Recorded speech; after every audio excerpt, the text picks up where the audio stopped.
Welcome to Samba Samba. Enjoy the video. You've already logged into your PSN, so start by opening the PlayStation app and going straight to your profile. Once there, tap Media or Clips. This loads recent uploads and captures. Make sure your console's auto-upload or cloud sharing is enabled so clips appear here. If you don't see anything yet, refresh the media list by pulling down. This first step connects the app to your account and surfaces available captures.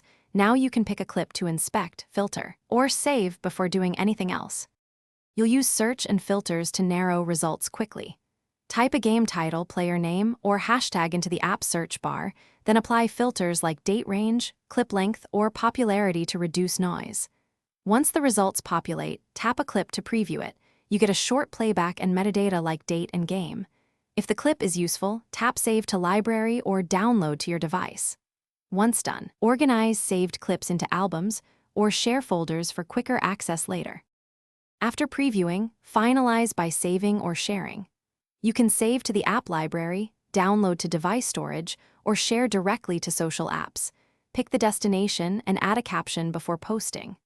Manage space by deleting unwanted captures and moving favorites to cloud storage. If clips don't appear, sign out and back in, confirm console has uploaded clips, and verify app permissions for storage and network. That single troubleshooting step usually resolves missing. Thanks for watching. Consider subscribing if we helped you.